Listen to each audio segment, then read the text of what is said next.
Bismillahirrahmanirrahim. Assalamualaikum warahmatullahi wabarakatuh. Baiklah, pada kesempatan kali ini kami akan mempresentasikan tentang laporan observasi desain pembelajaran bahasa Arab. Kelompok kami terdiri dari 3 orang. Yang pertama Maya Anggreni, yang kedua Putri Windy Lailatul Rahmi, dan yang ketiga Reynal Putra Ramadan.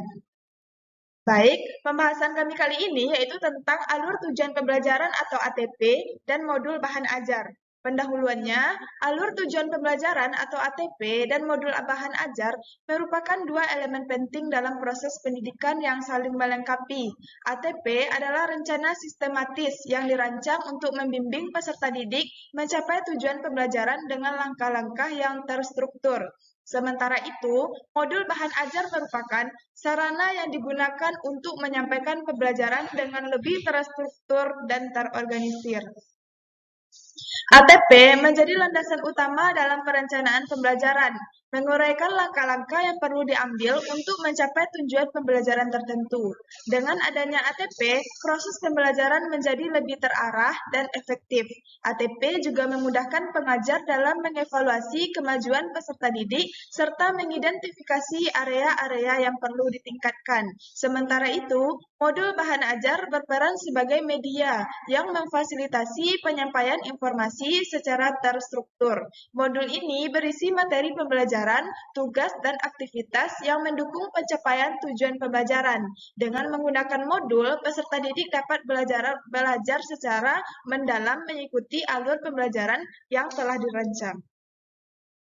Pembahasan identitas sekolah. Observasi ini dilaksanakan di SMA IT Kurata Ayun yang terletak di Jorong Padang Mage, Kecamatan Rambatan, Kabupaten Tanah Datar, Provinsi Sumatera Barat. Kurikulum SMA IT Kurata Ayun. Saat ini, SMA IT Kurata Ayun memakai dua kurikulum, yaitu kurikulum Merdeka untuk kelas 10 dan kurikulum 2013 untuk kelas 11 dan 12. Dan fokus penelitian observasi kali ini yaitu pada kelas 10 yang menggunakan kurikulum Merdeka. Baik, fokus pembahasan kali ini yaitu mengenai alur tujuan pembelajaran atau ATP dan modul pembelajaran. Yang pertama yaitu alur tujuan pembelajaran atau ATP. 1. Pengertian alur tujuan pembelajaran atau ATP. Mengutip dari Ruang Kolaborasi Kemendikbud, ATP adalah rangkaian tujuan pembelajaran yang tersusun secara sistematis dan logis di dalam fase secara utuh dan menurut urutan pembelajaran sejak awal hingga akhir fase. Yang kedua, konsep alur tujuan pembelajaran atau ATP. Yang pertama yaitu kompetensi. Kompetensi adalah kemampuan yang dapat didemonstrasikan oleh siswa atau diaktualisasikan dalam bentuk produk atau kinerja abstrak dan konkret yang menunjukkan siswa telah berhasil mencapai tujuan pembelajaran. Yang kedua ada konten. Konten yaitu ilmu pengetahuan inti atau konsep utama yang diperoleh siswa melalui pemahaman selama proses pembelajaran di akhir satu unit pembelajaran. Yang ketiga, variasi. Variasi adalah sebuah keterampilan berpikir apa saja yang perlu dikuasai siswa untuk dapat mencapai tujuan pembelajaran. Yang ketiga yaitu prinsip alur tujuan pembelajaran atau ATP.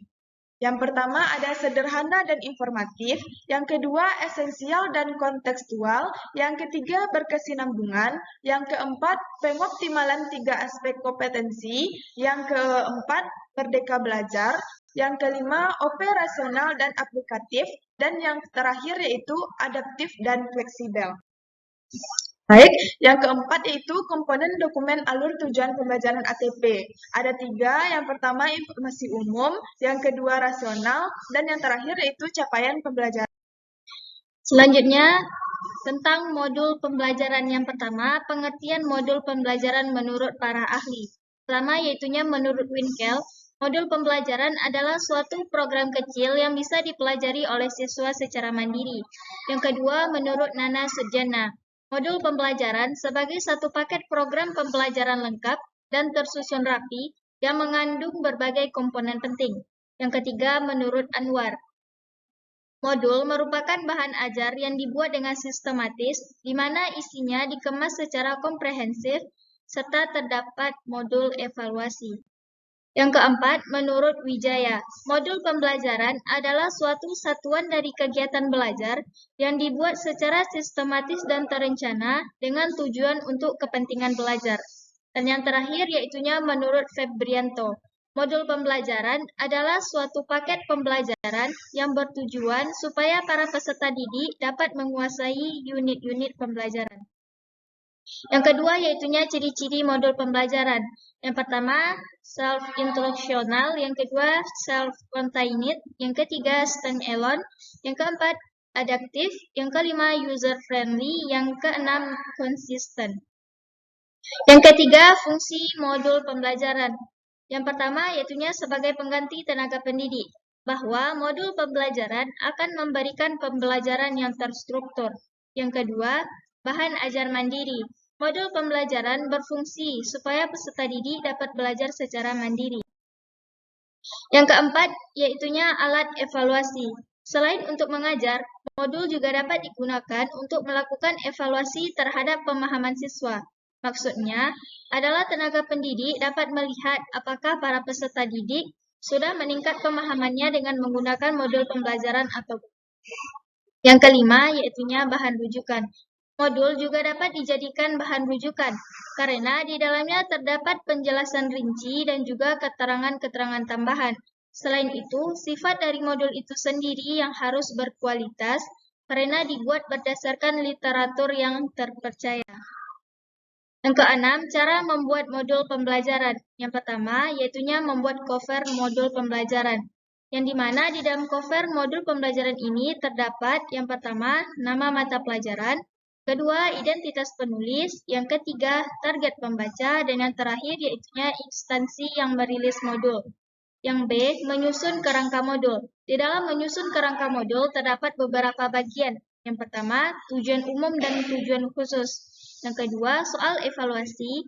Yang ketiga, pokok materi. Yang keempat, langkah belajar siswa. Yang kelima, langkah pembelajaran. Dan yang terakhir, alat pendukung belajar. Yang C, menulis program pembelajaran. Di dalamnya terdapat yang pertama, petunjuk buku. Yang kedua, kegiatan siswa. Yang kedua, kegiatan siswa. Yang ketiga, lembar kerja siswa. Yang keempat, lembar jawaban. Yang kelima, lembar tes. Dan terakhir, yaitunya lembar kerja siswa. Baik, melanjutkan dari Saudari Putri Winnie tadi, yaitu ialah analisis observer terhadap observasi.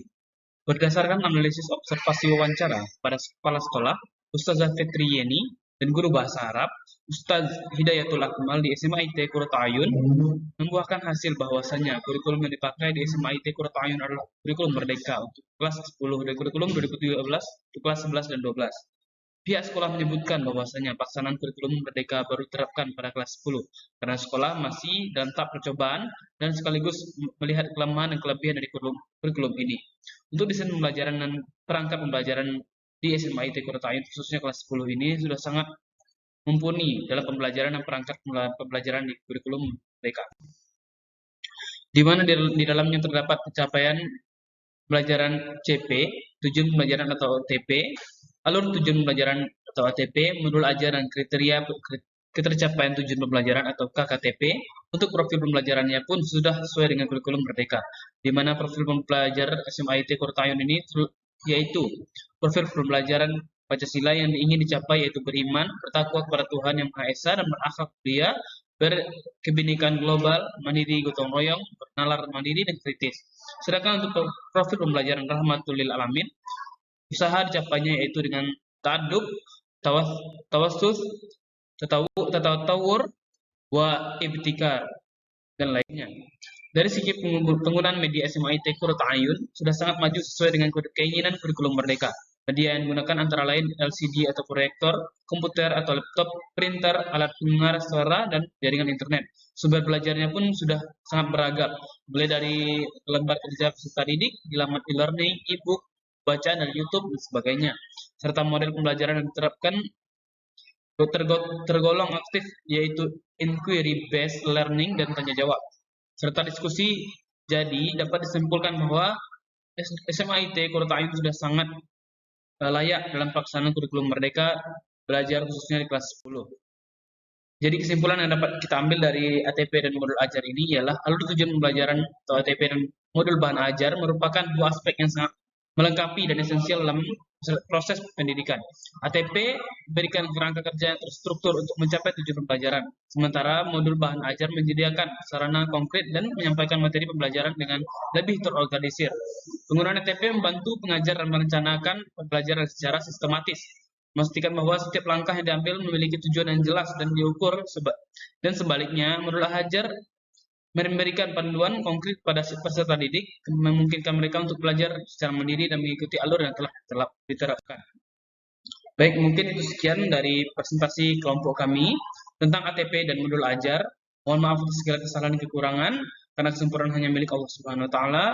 Kami sudahi dengan wassalamualaikum warahmatullahi wabarakatuh.